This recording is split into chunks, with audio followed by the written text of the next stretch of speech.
Hello friends, two ડિયરની બહુ જ interesting story આપણે ચર્ચા કરી. હવે તમે જે સ્ટોરી ભણ્યા છો એનું પરીક્ષામાં એનો ટેસ્ટ કરવામાં આવશે, એટલે આપણે થોડીક પરીક્ષાલક્ષી બાબતો વિશે પણ ચર્ચા કરીએ. સો we'll discuss how you can attempt the answers, what kind of answers you can write down in the exams, and I have also created type of answers that will be very useful to you in exams. મિત્રો, આની પછીની સ્ટોરીના question answers વખતે પણ આપણે આ વાત થશે જ કે સવાલ જવાબ છે, સવાલો તો બરાબર છે પણ જવાબો આપણે એ રીતે તૈયાર કર્યા છે કે તમે જો શોર્ટ નોટ્સ તૈયાર કરો, પરીક્ષાની અંદર તમે જાણો છો કે તમને શોર્ટ ક્વેશ્ચન આન્સર્સ પૂછવામાં આવશે, શોર્ટ નોટ્સ પણ પૂછવામાં આવશે, એમસીક્યુઝ પૂછવામાં આવશે. એમસીક્યુઝની અંદર જુદા જુદા ઓપ્શન્સ આપવામાં આવશે અને ઓપ્શન્સ જે અલગ અલગ પ્રકારના આપવામાં આવે એ પછી તમને ટ્રુ અને ફોલ્સ પ્રકારના પ્રશ્નો પણ પૂછવામાં આવે કે જેમાં તમારે સાચું કે ખોટું એ લખવાનું હોય છે.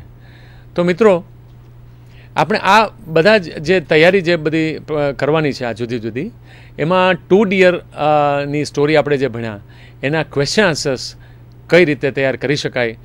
મિત્રો, એક વસ્તુ ખાસ ધ્યાન રાખશો કે અત્યારે આપણે જે કંઈ સ્ક્રીન ઉપર જોઈશું, આપણે ડિસ્કશન કરીશું, એ થોડુંક ઓછા સમયમાં વધારે સ્ટફ કવર થાય, વધારે બાબતોની ચર્ચા થઈ શકે એ હેતુથી થોડુંક જેને કહેવાય કે શોર્ટકટ એ પ્રકારે તૈયાર કર્યું છે.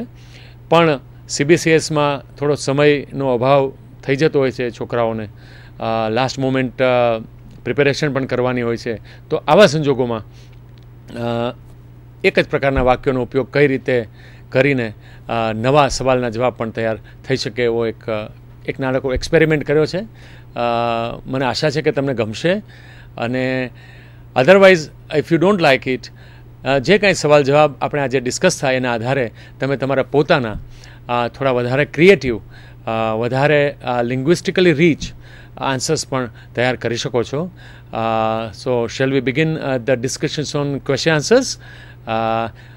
ફર્સ્ટ ઓફ ઓલ આપણે એવું એક થોડા સવાલો તૈયાર કરીશું કે જેમાં સમગ્ર સ્ટોરી જે કંઈ આપણે ભણીએ છીએ એનું સેન્ટ્રલ આઈડિયા, એનો મૂળભૂત વિચાર, એના ઓથરનું નામ વગેરે બધું જે મહત્ત્વની બાબતો છે એના વાક્યો આપણે સાંભળીએ. અને મિત્રો, આમાં રિપીટેશન ઓફ સેન્ટન્સીસ હશે.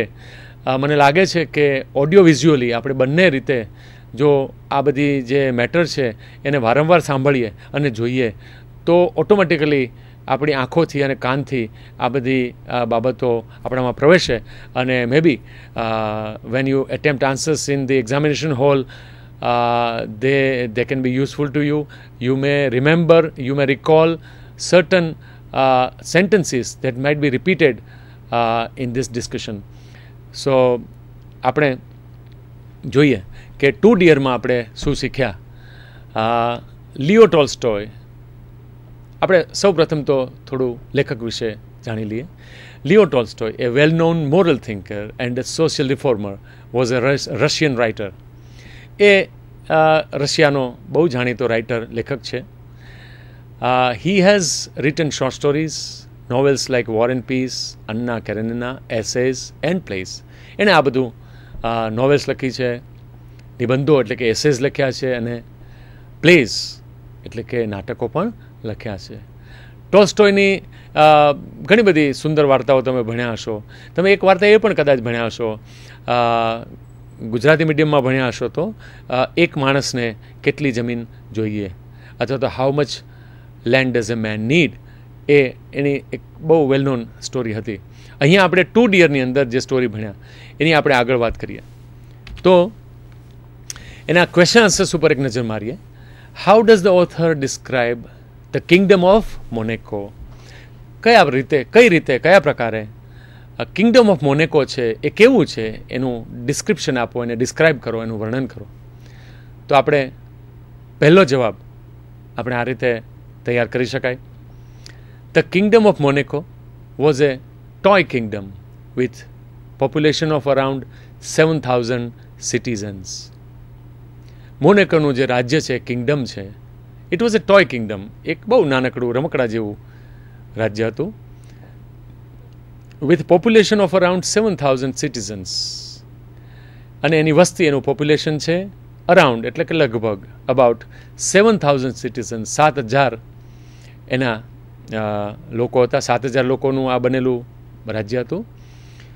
ઇટ લાઇડ એટલે કે એ વસેલું હતું ઓન સી શોર, દરિયા કિનારે, near the borders of France and Italy. France અને ઇટલી નામના જે દેશ છે એની સરહદોની પાસે જ આ દરિયા કિનારે વસેલું હતું. The kingdom had a kinglet and an army of 60 men. અને આ રાજ્યમાં એને એક નાનકડો કિંગલેટ એટલે નાનકડો રાજા પણ હતો, and an army of 60 men. અને એક એની આર્મી હતી, એનું સૈન્ય હતું, એ 60 માણસનું બનેલું હતું. It also had a royal court, ministers and a bishop. અને એને પોતાની ન્યાયાલય હતું, એના પોતાના મંત્રીઓ હતા, એન્ડ અ બિશપ, અને ધર્મગુરુ પણ હતા. હવે મિત્રો, આપણે જ્યારે પણ ક્વેશ્ચન આન્સર ડિસ્કસ કરીએ છીએ ત્યારે માની લો કે આ સવાલની અંદર તમારે એન આર્મી ઓફ 60 મેન, આ 60 મેન શબ્દો ન લખવા હોય તો ચાલે. And he head N army, આવું એક સિમ્પલ સ્ટેટમેન્ટ પણ તમે બનાવી શકો. આ જ વાક્યને શોર્ટ બનાવી શકો. આપણે થોડા વધારાના શબ્દો આમાં મૂક્યા છે કારણ કે આપણે આ શબ્દોનો ઉપયોગ પછીથી કરવાના છીએ. એટલે આ બધી જ ડિસ્કશનમાંથી તમને જેટલું પણ યોગ્ય લાગે એટલા શબ્દો, વાક્યો લઈ પોતાનું મટીરિયલ તમે તૈયાર કરી શકો છો. ક્વેશ્ચન નંબર 2 ઉપર આપણે જો જોઈએ તો ક્વેશ્ચન નંબર 2 આપણે અત્યારે શરૂમાં કહ્યું એમ શોર્ટ ક્વેશ્ચન આન્સર્સ પહેલાં કરી રહ્યા છીએ. એનો ક્વેશ્ચન નંબર 2, અને આ દરેક સવાલો તમારી ટેક્સ્ટના પાછલા ભાગે આપેલા જ છે, જે તમે જોતા જશો. What were the different kinds of tax that were levied on people of Monaco? What were the different kind of taxes that were levied એટલે એની ઉપર લાદવામાં આવ્યા હતા on the people of Monaco? મોનેકોના લોકો ઉપર કેવા કેવા પ્રકારના ટેક્સ લાદવામાં આવ્યા હતા? તો આપણે ભણ્યા ને કે the people of the toy kingdom paid taxes on tobacco, wine and gambling, besides a poll tax. The people of the toy kingdom paid, એ લોકો ચૂકવતા હતા ટેક્સીસ ઓન ટોબેકો, તમાકુ ઉપર એટલે કે ધૂમ્રપાન ઉપર, તમાકુ ખાવા ઉપર વગેરે, વાઇન દારૂ ઉપર, લિકર ઉપર, એન્ડ ગેમ્બલિંગ અને જુગાર રમવા ઉપર પણ ટેક્સ હતો. બિસાઇડ્સ એ પોલ ટેક્સ, અને એ ઉપરાંત એક પોલ ટેક્સ નામનો એક બીજો ટેક્સ હતો કે રાજ્ય ઉપર કોઈ પણ પ્રકારનું ભારણ આવે તો એ દરેક લોકોએ એને નિભાવવું પડે.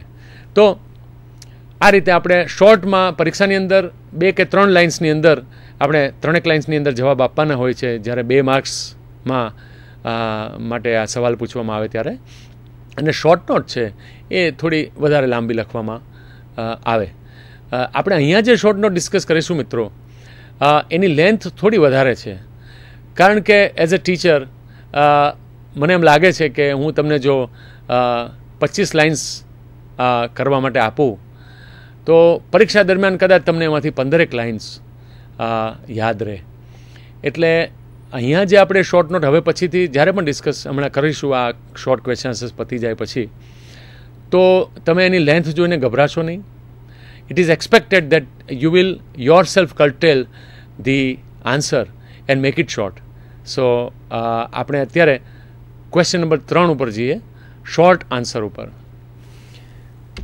ક્વેશ્ચન નંબર 3 એમાં એમ પૂછવામાં આવ્યું છે, what crime was committed in Monaco that had never been committed before? What crime, કયો ગુનો committed આચરવામાં આવ્યો હતો in Monaco, મોનેકો નામના રાજ્યમાં, that had never been committed before, કે જે પહેલાં ક્યારેય આવો ગુનો બન્યો નહોતો. what was done once the crime was discovered? અને પછી એક વખત ગુનો થયો છે એવું જાણવામાં આવ્યું, એવું શોધી કાઢવામાં આવ્યું પછી what was done, પછી શું થયું? તો આપણને ખબર છે કે મોનેકોના લોકો છે આન્સર આપણે કઈ રીતે લખીશું? People were peaceful. Never murder took place here. લોકો શાંતિપૂર્ણ હતા અને અહીંયા ક્યારેય અગાઉ ખૂન થયેલું નહીં. So when once a murder happened here first time, અને તેથી જ્યારે પ્રથમ વખત ખૂન થયું, there judicial system got active. એ લોકોની જે જ્યુડિશિયલ સિસ્ટમ હોય, ન્યાયાલય જે હોય, ન્યાયની જે પ્રણાલી હોય, ધેટ ગોટ એક્ટિવ. એ છે એકદમ જ એક્ટિવ થઈ ગઈ, એકદમ કાર્યરત થઈ ગઈ. અને એને કારણે જજીસ, jurymen and barristers assembled for the trial of the case. અને તેથી ન્યાયાધીશો, પંચ, જ્યુરીમેન એન્ડ બેરિસ્ટર્સ, વકીલો બધા આવી ગયા. એસેમ્બલ્ડ એટલે ભેગા થઈ ગયા four the trial of the case. Trial એટલે કે પછી કેસની સુનાવણી માટે, કેસને આગળ જે આપણે ધપાવીએ એને ટ્રાયલ કહેવામાં આવે. તો આ પ્રકારનો જે તહોમત લાગ્યું હોય એની માટે બધા ભેગા થઈ ગયા. Now we go to question number 4. What punishment did the જજીસ એનાઉન્સ ફોર ધ મર્ડરર? કયા પ્રકારનું પનિશમેન્ટ એટલે કે સેન્ટન્સ, કયા પ્રકારની સજા આપવામાં આવી? ડીડ ધ જજીસ એનાઉન્સ, એનાઉન્સ એટલે જાહેર કર્યું, ફોર ધ મર્ડરર. પેલો જે મર્ડરર છે, જે ગુનેગાર છે, એની માટે કયા પ્રકારની, ખૂની માટે કયા પ્રકારની સજા જાહેર કરવામાં આવી? આન્સર 4. ધ જજીસ announce death punishment for the murderer. ન્યાયાધીશોએ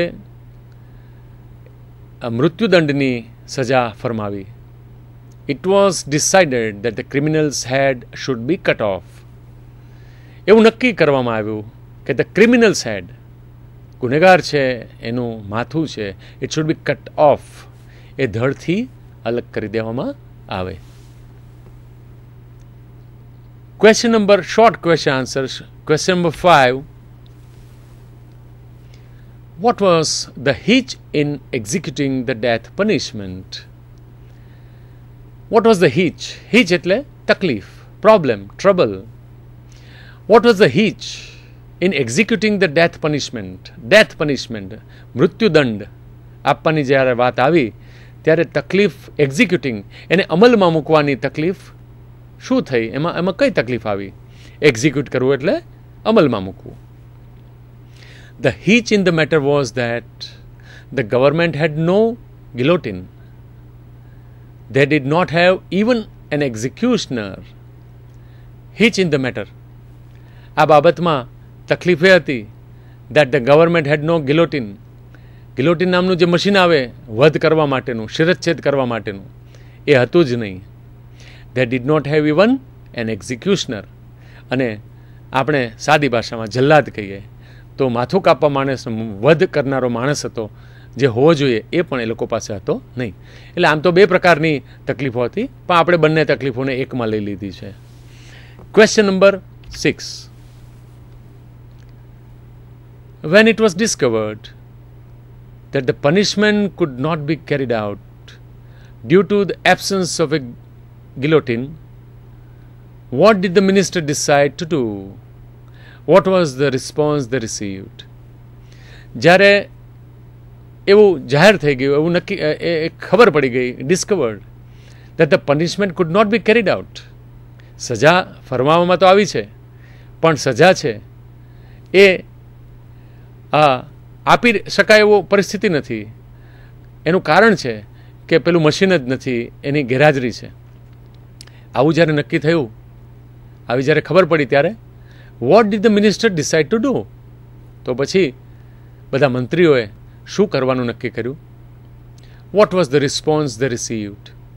અને જ્યારે આ પ્રકારનું કોઈ પણ એ લોકો નિર્ણય લીધો ત્યારે એ લોકોને કયા પ્રકારની પ્રતિક્રિયા મળી? Answer 6. The minister decided to contact the government of France and Italy to hire the guillotine and an executioner. Minister decided, એ લોકોએ નક્કી કર્યું, શું નક્કી કર્યું? To contact the government of France and Italy. France અને ઇટલીની સરકારને સંપર્ક કરવાનું નક્કી કર્યું. શેની માટે?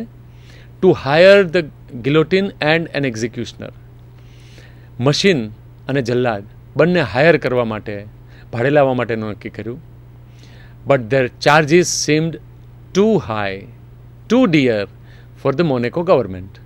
પરંતુ એના ચાર્જીસ જે થાય, એને લાવવા લઈ જવાના અને જે કાંઈ ભાડાના જે ચાર્જ થાય, જે કાંઈ એનો ખર્ચ થાય, that seem too dear, too high, too exorbitant, too expensive for the Monaco government. Monaco ગવર્મેન્ટને એ બહુ જ મોંઘું લાગ્યું. મિત્રો, તમે અહીંયા જે ટુ હાઈ શબ્દ છે મેં તમને હમણાં કહ્યા એ રીતે, એની બદલે તમારા પોતાના અલગ અલગ શબ્દો પણ વાપરી શકાય અને તમારો જવાબ છે એ વધારે તમારી દૃષ્ટિથી પણ અને તમને જે ભણાવે છે એ અધ્યાપકોની દૃષ્ટિથી પણ વધારે સુંદર બનાવી શકાય. Question number 7. Why was the convict's punishment changed from one of death sentence to life imprisonment? Why was the convict's punishment? પેલો જે કેદી છે, કોન્વિક્ટ છે, એની પનિશમેન્ટ છે ચેન્જ ફ્રોમ ડેથ સેન્ટન્સ, મૃત્યુદંડથી લાઈફ ઇમ્પ્રિઝનમેન્ટ. પ્રિઝન ઉપરથી આપણે તમે શીખો જ છો કે ઇમ્પ્રિઝનમેન્ટ શબ્દ આવે છે. પ્રિઝન એટલે જેલ અને ઇમ્પ્રિઝનમેન્ટ એટલે જેલવાસ. તો જીવનભરનો જેલવાસ, જેને આપણે જન્મટીપ કહીએ છીએ. તો why was the convicts punishment change from death sentence to life imprisonment? મિત્રો, ઘણીવાર અમે લોકો જ્યારે પેપર્સ, તમારા આન્સર બુક્સ એસેસ કરતા હોઈએ છીએ ત્યારે અમને એવો અહેસાસ થાય છે કે આ જે લખનાર છે એને જવાબ આવડે છે, પરંતુ એ સવાલ બરાબર સમજ્યો નથી. અને તેથી મિત્રો, જ્યારે પણ તમે પરીક્ષાની તૈયારીઓ કરો ત્યારે સવાલો છે એ ખૂબ સુંદર રીતે સમજજો. તમે ક્લાસરૂમ એટેન્ડ કર્યો હશે, અધ્યાપકોની ડિસ્કશન સાંભળી હશે, એને સવાલ જવાબ પણ કર્યા હશે, તમારી પાસે ટેક્સ્ટ પણ છે, કદાચ તમે કોઈ ગાઈડનો પણ ઉપયોગ કરતા હો, કોઈ ક્લાસીસમાં જતા હો કે તમારું પોતાનું મટીરિયલ તૈયાર કર્યું હોય. પણ મોટે ભાગે પરીક્ષાલક્ષી તૈયારીઓમાં એવું નોંધવામાં આવ્યું છે કે વિદ્યાર્થીઓ સતત એમનું જે ફોકસ છે, એનું ધ્યાન છે એ આન્સર ઉપર વધારે રાખે છે. આન્સર તો મહત્ત્વના છે જ છે, પણ મિત્રો, the basic thing is to understand the question very well. Otherwise, what happens? In examinations, a different question may be asked and you jot down a different answer. Although you may know the exact answer of the question that is asked in the exam. પરીક્ષામાં પૂછાયો તમને આવડતું હોવા છતાં તમને એકને બદલે બીજો જવાબ લખીને આવી જાઓ એવું બને. એટલે મિત્રો, સવાલને બરાબર સમજી લો. જવાબ તો તમને થોડીક મહેનત કરશો તો આવડશે જ. અને હું જ્યાં ભણાવું છું પીપરિયા કોલેજમાં, ત્યાં મારા જે વિદ્યાર્થી મિત્રો છે એમની સાથે વારંવાર વાત થાય છે. અને તમારા અધ્યાપક મિત્રો પણ તમને કહેતા જ હશે કે તમે જ્યારે પણ જવાબો તૈયાર કરો ત્યારે પ્લીઝ લખીને જ તૈયારી કરો. Especially if you belong to Gujarati medium. મિત્રો, આપણે ગુજરાતી મીડિયમમાં હોઈએ ત્યારે જવાબો લખીને તૈયાર કરીએ તો બહુ સારા રિઝલ્ટ્સ મળે જ છે. તમે 10 વાર કોઈ સવાલ જવાબ વાંચો અને માત્ર 3 જ વાર લખો તો 3 વાર છે એ જે લખેલું છે એ તમને વધારે પરીક્ષા ઉપર વધારે સારી રીતે જવાબ આપે છે. એવું ઘણા બધા વિદ્યાર્થીઓનો સ્ટડી કર્યા પછી અમે નોંધ્યું છે. એટલે મિત્રો, તમે જે જવાબો તૈયાર કરો એ લખીને એક વખત પહેલાં વાંચવાનું, પછી બુક બંધ કરી દેવાની, પોતાની રીતે લખવાની કોશિશ કરવાની. એમાંથી જે વાક્યો રહી જાય એ ફરીથી તમે જે આન્સર બુક તૈયાર કરી હોય તમારી પોતાની, એમાં જોવાનું, ફરીથી એ બંધ કરવાની, ફરીથી એક રફ પેજ ઉપર લખવાની કોશિશ કરવાની. આખો જવાબ તમને લખતા આવડી જાય પછી ફરીથી એકવાર આખો જવાબ લખવાનો. આ રીતે જો તમે તૈયારી કરશો તો પરીક્ષા ઉપર તમે એક જ વાર રિવિઝન કરશો તો બહુ સુંદર રીતે બધા જવાબો પરીક્ષાની અંદર રિપ્રોડ્યુસ કરી શકશો. આપણી પરીક્ષાની સિસ્ટમ જ એવી છે કે રિપ્રોડક્શન ઓફ આન્સર્સ છે, એની ઉપર તમારા માર્ક્સ મેળવવાનો મદાર છે. એટલા માટે આ જે કંઈ આપણે ક્વેશ્ચન આન્સર્સ ડિસ્કસ કરીએ છીએ મિત્રો, તમારી પાસે જો આજકાલ તો તમે મોબાઈલ પણ વાપરો છો, જો ફોન હોય તો તમે ટીવી સ્ક્રીન ઉપરથી સીધા જ એના ફોટોગ્રાફ્સ લઈ શકો છો અને પછી એ જે ઇમેજ છે એને એનલાર્જ કરીને એની પ્રિન્ટઆઉટ પણ કાઢી શકો છો. એટલા માટે આ રીતે તમે તૈયારી કરો તો વધારે તમને મજા પડશે. તો આપણે નેક્સ્ટ ક્વેશ્ચન ઉપર જઈએ. Why was the convict's punishment changed from the death sentence to life imprisonment? શા માટે એની જે મૃત્યુદંડની સજા છે એમાંથી એને જન્મટીપની સજા આપવામાં આવી? તો આન્સર 7 તમે જાણો છો. આપણે તમારો જે જવાબ છે એ આ પ્રકારે વાક્યોમાં ગોઠવી શકાય.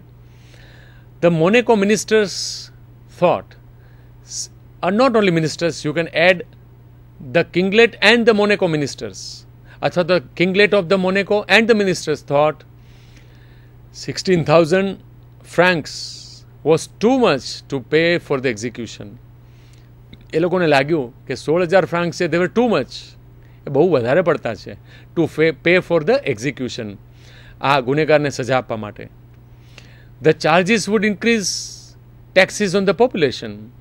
એ લોકોએ એવું વિચાર્યું કે આ જો ચાર્જ છે એ આપણે ભોગવશું તો ઇન્ક્રીઝ એટલે કે વધારો થશે ટેક્સીસ ઓન પોપ્યુલેશન, તો પછી આપણી જે પ્રજા છે એના ટેક્સીસ ઉપર એટલે કે લોકોએ જે આપણને પૈસા આપે છે, જે ટેક્સીસ જુદા જુદા પ્રકારના આપણને ભરપાઈ કરે છે એમાં વધારો થઈ જશે.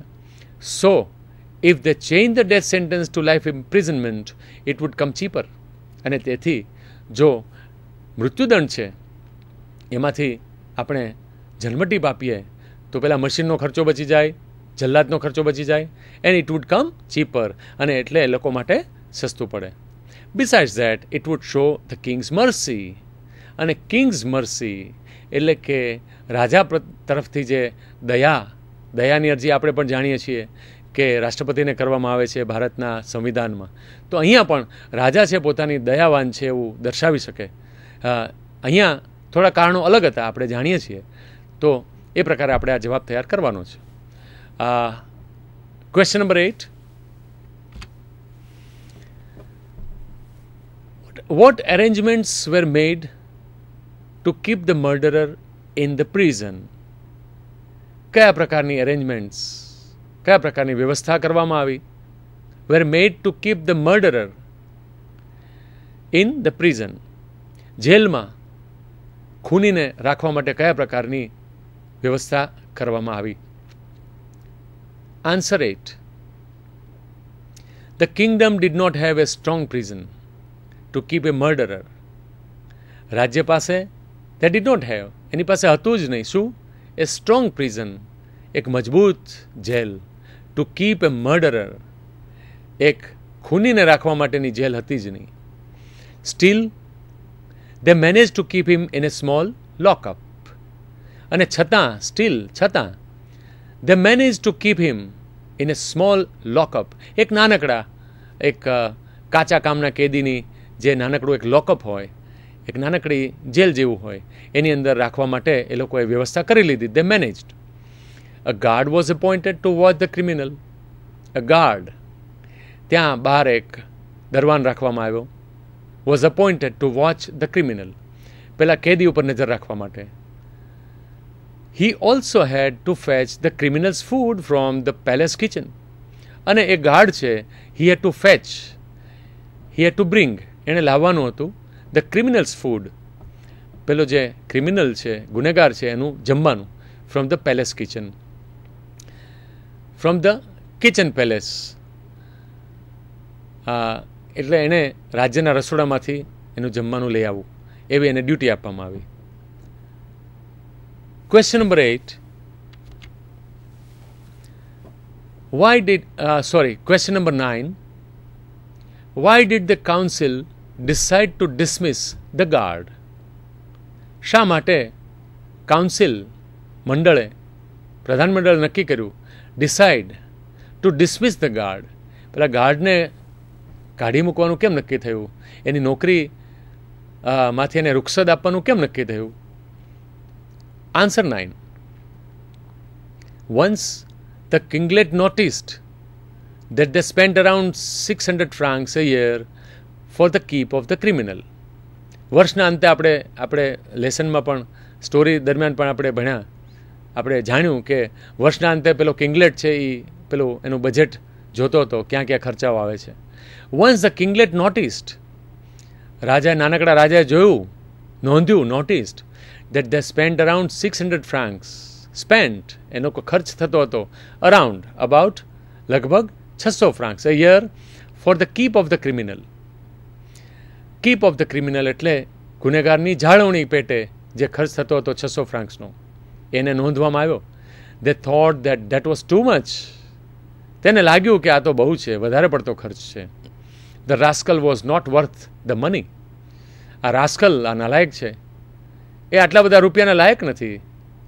Being young, he might still live for 50 years. અને આ તો હજી પાછો યુવાન છે, ગુનેગાર છે. He might live for 50 years. અને હજી તો 50 વર્ષ આરામથી જીવે એવું છે. To curtail this huge expense from their budget, they dismissed the prison guard. To curtail એટલે કે to cut. The huge expense, huge, too big. આટલો બધો મોટો એક્સપેન્સ, ખર્ચ, આટલા બધા મોટા ખર્ચની કટોતી કરવા માટે, કાપવા માટે, ફ્રોમ ધર બજેટ, પોતાના રાજ્યના બજેટમાંથી. That dismiss the prison guard, કારણ કે એનો સેલરી આપવો પડે, તો એણે પ્રિઝન ગાર્ડને કાઢી મૂક્યો, એની નોકરી ગઈ. Question number 10. Why did the prisoner not escape from the prison? હવે આ લોકોએ પ્રિઝન ગાર્ડ તો હટાવી લીધો, પણ આપણે સ્ટોરીમાં જાણ્યું ને કે પેલો પ્રિઝનર છે, હી ડીડ નોટ એસ્કેપ, એ ભાગી ના ગયો, કારણ કે એને ફ્રીમાં ખાવા પીવાનું મળતું હતું, કામ કંઈ ખાસ હતું નહીં. તો આન્સર 10 આપણે આ રીતે કંઈક લખી શકાય. The minister thought they would be able to get rid of the prisoner. મિનિસ્ટરને લાગ્યું કે આપણે ગેટ રીડ ઓફ એટલે આનાથી છુટકારો મેળવીએ. ઇફ હી વુડ રન અવે, એને લાગ્યું કે જો એ ભાગી જાય, રન અવે, તો આપણે એનાથી છુટકારો મળે, એનો ખર્ચ જે બધો થાય છે. For the prisoner the lockup was the best place to get shelter, rest and food without doing anything. For the prisoner, અને કેદી માટે the lockup was the best place. આ લોકઅપ જે છે એનું જે જેલ છે, it was the best place, એ સારામાં સારું સ્થળ છે દુનિયા આખીનું. ટુ ગેટ શેલ્ટર, ત્યાં રક્ષણ મળે, ત્યાં રહેવાનું મળે, રેસ્ટ, આરામ તો મળે જ છે, એન્ડ ફૂડ, અને ખોરાક પણ મળે, વિધાઉટ ડુઈંગ એનીથિંગ, અને કરવાનું કંઈ નહીં. So he preferred to stay back in the jail. અને તેથી એણે પ્રિફર્ડ એટલે એણે પસંદ કર્યું to stay back in the jail. એણે જેલમાં રહી જવાનું, સ્ટે બેક, અહીંયા જ રહી પડવાનું નક્કી કર્યું. In absence of the prison guard, he himself went to the palace kitchen, brought his food and went back to his lockup. હવે પ્રિઝન ગાર્ડ તો હટાવી લેવામાં આવ્યો હતો, એટલે એની એબ્સન્સમાં, એની ગેરહાજરીમાં, in absence of the prison guard, he himself went to the palace kitchen, એ પોતે રાજ્યના રસોડામાં પહોંચી જાય, brought his own food, પોતાનું ખાવાનું લઈ આવે, and went back to his lockup, અને પાછો લોકઅપમાં પણ ચાલ્યો જાય. Question number 11. What was the price the government had to pay in order to make the prisoner go away? What was the price the government had to pay? સરકારે કેટલા રૂપિયા ચૂકવવા પડ્યા in order to make the prisoner go away?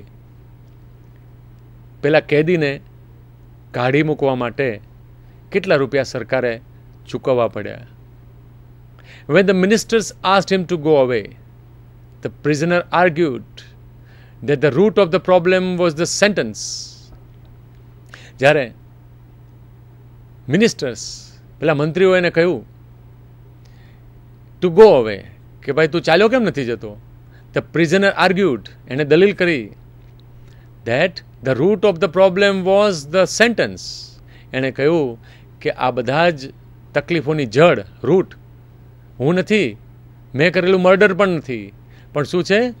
Was the sentence. આ તમે મને જે sentence આપી, સજા આપી ને, એ જ છે. He said it had ruined his life as no one would welcome him.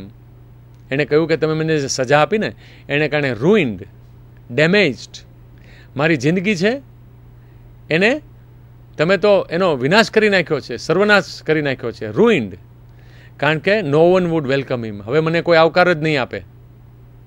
At last the minister offered him a pension of 600 francs to leave prison. At last, છેલ્લે the minister offered him, એને offer કરવામાં, પ્રસ્તાવ મૂકવામાં આવ્યો, pension of 600 francs, એને pension આપવામાં આવ્યું, જેથી કરીને પછી મિનિસ્ટર અને રાજાનોને કોઈને ટેન્શન ના રહે. ટુ લીવ પ્રિઝન, તું ભાઈ જેલ છોડી જા. બરાબર ને? તો આપણે next question. According to the author, what was a good thing for the murderer? આપણે જે સ્ટોરીના એન્ડમાં ટોલ્સ્ટોયનું બહુ સુંદર વાક્ય, 2-3 વાક્ય જે આપેલા છે એ વાંચ્યા ને, એ જ આપણે અહીંયા નોંધવાના છે.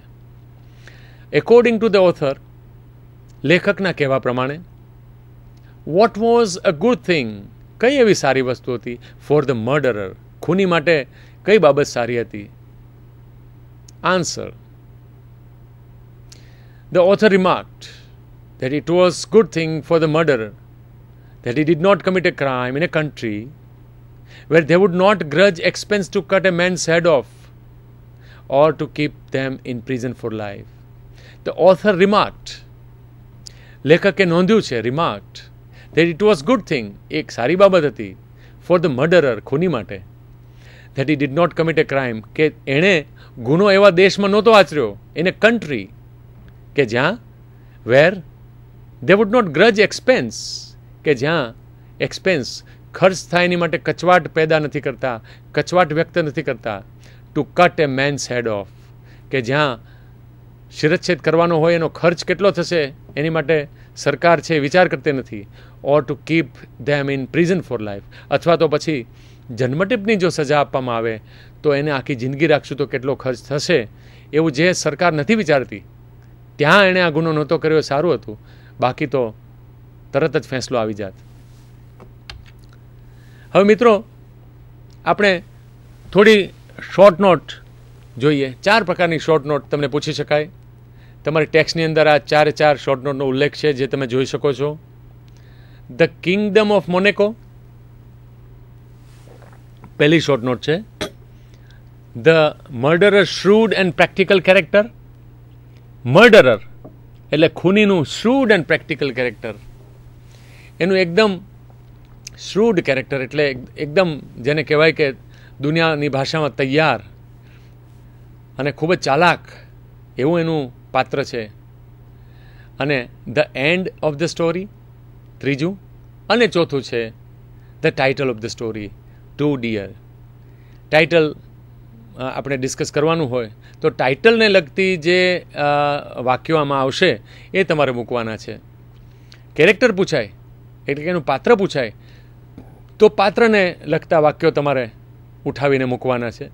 મિત્રો આપણે જે શોર્ટ નોટ તૈયાર કરી છે એ થોડી લોંગ નોટ તો છે જ, મેં તમને પહેલાં પણ કહ્યું એ રીતે, પણ એમાંથી અમુક જ પોર્શન, અમુક જ જે રીતે પરીક્ષામાં સવાલ પૂછાય એને અનુલક્ષીને તમે એમાંથી અમુક જ પોર્શનનો ઉપયોગ કરી શકો છો. અને બાકીનો જે ભાગ છે એ તમે પરીક્ષામાં ન લખો તો ચાલે.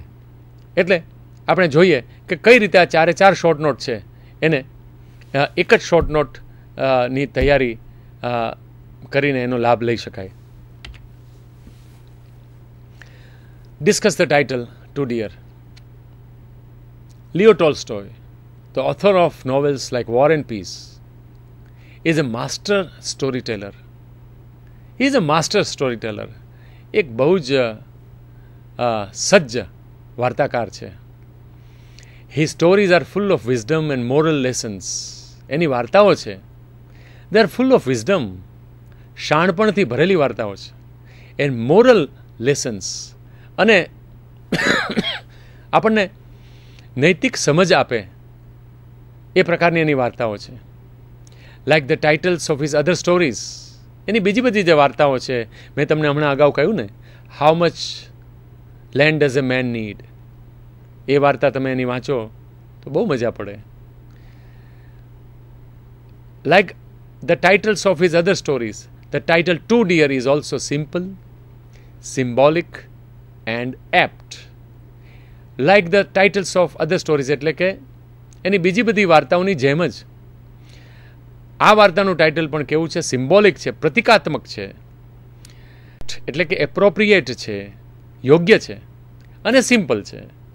બહુ સરળ ભાષામાં એણે પોતાની જે વાત કરવી છે એ કરેલી છે. The title, the satire, the criminal's shrewd character and the humorous end make the story indeed too dear for us. The title, વાર્તાનું શીર્ષક, the satire, કટાક્ષ, the criminal's shrewd character,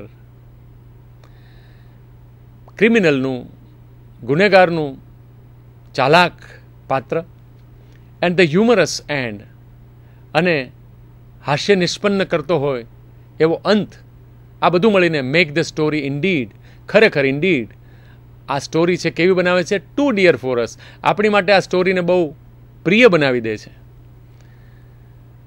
this story puts us in the memory of our well known poem Andheri નગરી and ગંડુ Raja by Dalpatram. આપણી જે બહુ જાણીતી કવિતા જે છે અંધેરી નગરી ને ગંડુ રાજા, દલપતરામ આપણા કવિ છે, એમની જે હતી એ પ્રકારની જ આ સ્ટોરી છે. તમે મિત્રો જાણો છો ને કે અંધેરી નગરી અને ગંડુ રાજામાં એક ગુરુ અને ચેલો છે. એ દલપતરામ પણ આ રીતે સિમ્બોલિક લેંગ્વેજનો ઉપયોગ કરે છે, સાંકેતિક ભાષામાં વાત કરે છે. અંધેરી નગરી એટલે કે જ્યાં બિલકુલ જ્ઞાનનો અભાવ છે, અને રાજા કેવો છે? ગંડુ છે, એટલે કે ગાંડો રાજા છે. ત્યાં પહોંચી જાય છે અને ત્યાં આગળ ટકે શેર ભાજી અને ટકે શેર ખાજા.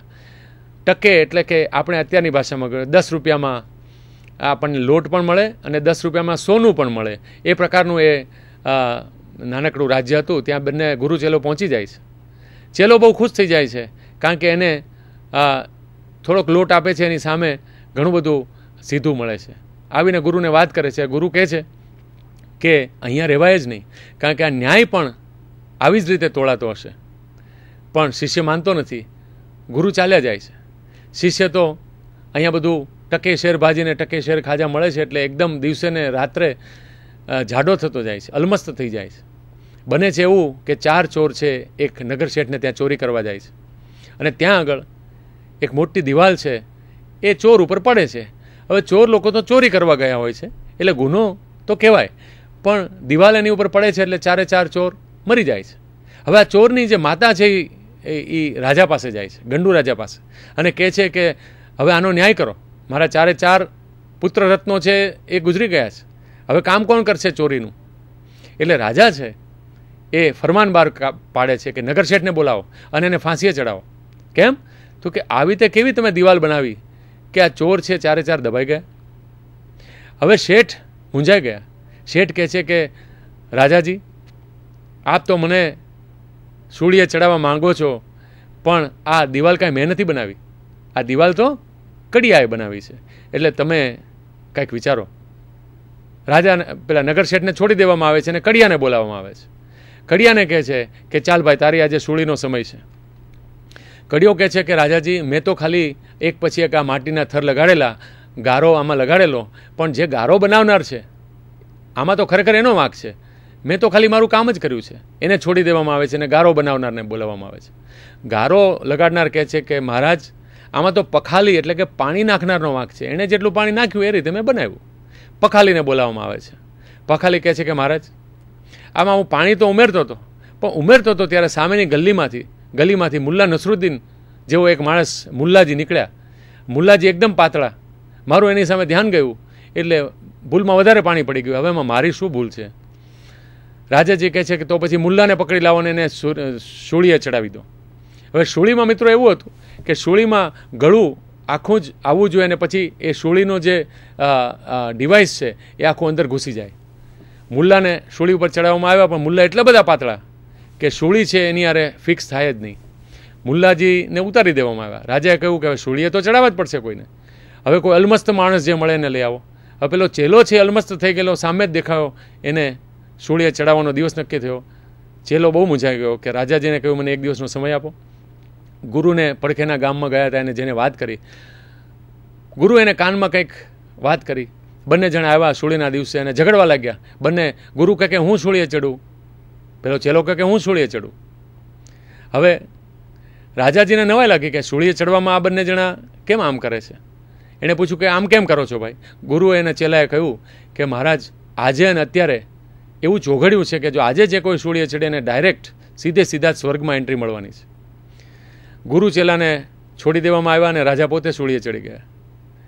અને ગુરુ ચેલા ત્યાંથી ઊભી પૂંછડીએ નાઠા અને ગામ છોડી દીધું. તો આવી સુંદર વાત દલપતરામ કવિ આપણને કહી હતી, કદાચ તમને યાદ પણ હશે. તો મિત્રો, એવું નથી લાગતું કે ટોલ્સ્ટોય છે એ પણ દલપતરામની જેમ જ પોતાની વાત છે એ રમૂજ કરીને આપણી સામે એણે મૂકી. આપણે હવે આપણો સવાલ છે એ આગળ ધપાવીએ.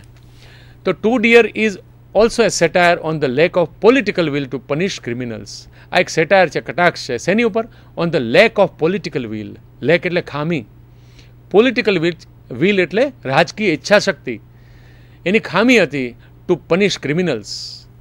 આ ગુનેગારોને ડામવા નહીં એવી આ લોકોની જે નીતિ હતી રાજાની, એની સામે આ એક પ્રકારનો કટાક્ષ છે. Through a humorous story of a small kingdom of Monaco, Tolstoy makes fun of the states that find punishment expenses too dear even for hardcore criminals. Through a humorous story, આ હાસ્યરસિક વાર્તામાં of a small kingdom of Monaco, મોનેકોના રાજ્યની જે story છે એના દ્વારા Tolstoy max fun, એ રમૂજ કરે છે ઓફ ધ સ્ટેટ્સ, એવા રાજ્યોની કે જ્યાં દેટ ફાઇન્ડ પનિશમેન્ટ એક્સપેન્સીસ, ગુનેગારને જ્યારે સજા આપવાની થાય ત્યારે એને જે ખર્ચ થાય એના દે ફાઇન્ડ ઇટ ટુ ડિયર, એ બહુ મોંઘા પડે છે. Even four hard core criminals, બહુ ભયંકર ગુનાઓ આચરનારા છે એની માટે પણ, ગુનાઓ જે કરનાર છે એની માટે જે સજા હોય એના જે ખર્ચ થાય એ વધારે પડતા લાગે છે. એની ઉપર ટોલ્સ્ટોયે કટાક્ષ કર્યો છે. The kingdom of Monaco was a peaceful toy kingdom with only 7,000 citizens. Never a too big crime happened here. So when once a murder took place here first time, their judicial system got active. મિત્રો, આ બધું જ અત્યારે આપણે જે short note તૈયાર કરી રહ્યા છીએ એ તમે આ બધા જ વાક્યો ઓલરેડી શોર્ટ ક્વેશ્ચન આન્સર્સમાં તૈયાર કરી ગયા છો. જજીસ, jurymen and barristers at once gathered અથવા તો assembled for the trial of the case. After a long legal battle, the judges decided to cut off the criminal's head. But the government had no guillotine, nor even an executioner.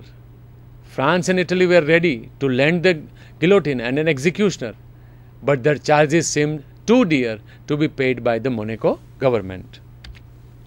So the death sentence was changed into life imprisonment. But again, the kinglet noticed that they spent around 600 francs a year for the keep of the criminal. He said that the rascal was not worth the money. To cut this huge expense, they dismissed the prison guard, hoping that the criminal would run away. When the minister asked him to go away, the prisoner did not get ready to leave the prison. He argued he had nowhere to go. એને શું argument કરી, શું દલીલ કરી કે એને ક્યાંય જવાની જગ્યા જ નથી. As the punishment had ruined his name, કારણ કે આ સજાને કારણે એનું નામ બગડી ગયું છે. He was prepared to leave the prison only when they promised him a pension of 600 francs. He was prepared to leave the prison. એણે જેલ છોડી જવાની તૈયારી ત્યારે જ દર્શાવી, વિલિંગનેસ ત્યારે જ દર્શાવી, when they promised him, જ્યારે એને વચન આપવામાં આવ્યું, a pension of 600 francs. When he got a good sum in advance, જ્યારે એને સારી એવી રકમ એડવાન્સમાં મળી ગઈ, he bought a land and started market gardening.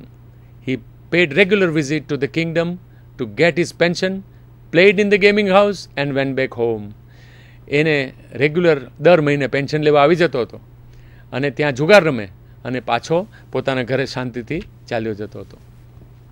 So as the satiric end suggests, આ કટાક્ષયુક્ત અંત જે રીતે આપણને દર્શાવે છે, instead of death punishment the criminal enjoyed free pension. જેને મૃત્યુદંડ મળવાનો હતો એને પેન્શન મળવા લાગ્યું. The author remarks in the end that it was good thing for the murderer that he did not commit a crime in a country where they would not grudge expense to cut a man's head off or to keep them in prison for life. હવે મિત્રો આજે બધા આપણે જુદા જુદા paragraphs તૈયાર કર્યા છે. પરીક્ષામાં જે પ્રકારનો સવાલ આવે એ તમારા મગજની જુદી જુદી ફાઇલ્સમાંથી, જુદા જુદા ફોલ્ડર્સમાંથી એ કાઢીને તમે તમારો જવાબ તૈયાર કરી શકશો. લખીને મેં તમને કહ્યું એમ, writing is the best exercise to reproduce any answers during the exams. મિત્રો, તમને પરીક્ષાની અંદર MCQs પણ પૂછવામાં આવે છે, તો આપણે જરા ઝડપથી MCQs ઉપર નજર મારી લઈએ. તમારી ટેક્સ્ટની અંદર આના બધા ઓપ્શન્સ આપેલા છે. આપણે સીધો જવાબ લખ્યો છે. પરીક્ષામાં જ્યારે તમે જવાબ લખો ત્યારે સ્પષ્ટ અક્ષરે ABCD લખજો અને સાથે સાથે જો સમય હોય તો ચોક્કસ એનો જવાબ પણ લખવાનું રાખજો, જેથી કરીને એસેસમેન્ટ કરનારને પણ થોડું સરળ પડે અને એને પણ ખ્યાલ આવે કે તમે કેટલી બધી ક્લેરિટીથી આ જવાબ લખ્યો છે. Where is the kingdom of Monaco located? Of course, answer D in your text book, near the borders of France and Italy. પરીક્ષામાં જુદા જુદા દેશોના નામ આપ્યા હોય, near Poland or England or જુદા જુદા નામ, આપણે ફ્રાન્સ અને ઇટલી યાદ રાખવાનું છે. How many men made up of Monaco army? આમાં મેન્ડ લખાઈ ગયું છે, મેન આપણે વાંચવાનું. તો આપણે ખબર છે કે 60 is the right answer. What was the new and special source of revenue that the king of Monaco had found? એણે કયા પ્રકારનો વિશિષ્ટ પ્રકારનો રેવન્યુ એટલે કે ઇન્કમ શોધી કાઢી? Money from gaming houses. Question number 4, which was the first government the king of Monaco approached to help with the execution? એણે પહેલાં કોનો એપ્રોચ કર્યો, કોને મળ્યા એ લોકો, કોને રિક્વેસ્ટ કરી? ફ્રેન્ચ ગવર્મેન્ટને. How much money did the Italian government ask for in order to help with the execution? Italian ગવર્મેન્ટે કેટલા રૂપિયા કહ્યા? 16,000 ફ્રાન્ક્સ. મને લાગે છે કે એમાં 12,000 ફ્રાન્ક્સ હોવા જોઈએ. 16,000 ફ્રાન્ક્સ તો ફ્રેન્ચ ગવર્મેન્ટે કહેલા. એટલે અહીંયા જરા તમારો જવાબ છે એ જરા ચેક કરી લેજો please. Why did the council decide to change the death sentence? આમાં સેન્ટન્સના સ્પેલિંગમાં વચ્ચે 4 લખાઈ ગયું છે. To an imprisonment for life. શા માટે કાઉન્સિલે ચેન્જ કરી દીધી ડેથ સેન્ટન્સ જન્મ ટીપમાં? They thought it would be cheaper than executing him. એ આપણને જરા સસ્તું પડશે, એટલે એનો જવાબ આવશે B. Question number 7, what was the cost the government was incurring to keep the murder as a state prisoner? એણે કેટલા રૂપિયા ખર્ચવાના હતા? મોર દેન 600 ફ્રાન્ક્સ અ યર. એ આપણો સાચો જવાબ આવશે. Question number 8, vote was the first provision that was taken away from the prisoner as a means of cutting cost? ખર્ચ ઘટાડવા માટે, કટિંગ કોસ્ટ કરવા માટે ગવર્મેન્ટે શું કર્યું? શું દૂર કરી દીધું? Guard outside his room. પેલા જેલમાંથી જે ગાર્ડ હતો એને રિમૂવ કરી દીધો. બરાબર. Question number 9, what was the sum of the pension that the government offered to the prisoner? કેટલા રૂપિયા એણે ઓફર કર્યા પેન્શન તરીકે? 600 francs. What did the prisoner do with the land he bought from the money he received? એણે પછી શું કઈ રીતે કમાવાનું ચાલુ કર્યું? તો આપણો જવાબ જે તમારી ટેક્સ્ટમાં આપ્યો છે એમાં સી છે. He started market gardening. State whether the following statements are true or false? નીચેના વાક્યો સાચા છે કે ખોટા? તો આપણને એ પણ પરીક્ષામાં પૂછવામાં આવે છે. થોડું ઝડપથી જોઈએ. The kingdom of Monaco had 7,000 inhabitants. તો સાચી વાત છે, true. Unlike other kingdoms the people of Monaco never had to pay any taxes. False. એ લોકો તો ઘણા બધા ટેક્સીસ પે કરતા હતા. બરાબર. ત્રીજો સવાલ, roulette is a water sport that was played in the Mediterranean sea. Mediterranean sea વાત સાચી છે કે એનો ઉલ્લેખ આવે છે તમારી સ્ટોરીમાં, પણ રોલટી છે એ વોટર સ્પોર્ટ નથી. એ તો ગેમ્બલિંગ માટેની પેલી ચક્રો બધા ફરે ને એ ગેમ છે. એટલે આ આપણો જવાબ false. Question number 4, you can earn stone palaces only by honest labour is a popular proverb. તો યુ કેનોટ અર્ન આવે, એટલા માટે આ આપણો જવાબ છે ફોલ્સ છે.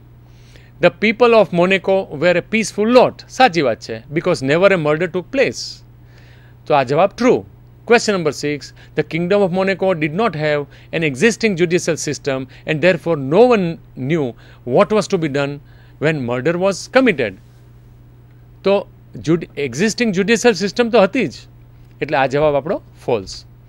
The government of Monaco neither had a guillotine nor an executioner. True. 8. Question number 8. When the guard was removed from outside the prisoner's room, he ran away. False. Question number 9. Once it was decided the government would pay the prisoner a pension, he was sent off with 1/3 of his annuity. True.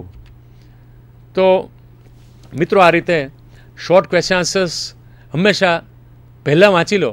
તમારો ક્લાસરૂમની અંદર આ discussion ચાલુ થાય એ પહેલાં વાંચી લો તો તમને વધારે ફાયદો થાય. અને આપણી પરીક્ષાની જે પ્રણાલી છે, જે સિસ્ટમ છે, એમાં ક્વેશ્ચન આન્સર્સ ઉપર પહેલાં એક લુક મારી દો તો જ્યારે સાહેબ અથવા તો મેડમ ક્લાસરૂમમાં ડિસ્કસ કરે ત્યારે તમને વધારે ફાયદો થાય. આઈ હોપ કે આ પ્રકારનો જે થોડોક શોર્ટકટ કહેવાય પણ એક એક્સપેરિમેન્ટ કરવાની ઈચ્છા થયેલી અને મેં આપની સમક્ષ રજૂ કર્યો. તમે એમાંથી તમારી રીતે ક્રિએટિવ આન્સર્સ પણ બનાવી શકશો અને I hope it will be helpful to you. મને બહુ મજા પડી તમારી સાથે 2D ડિસ્કસ કરવાની અને આશા રાખું છું કે પરીક્ષામાં પણ તમને તમારું સરસ પરફોર્મન્સ થાય. Best of luck. Thank you.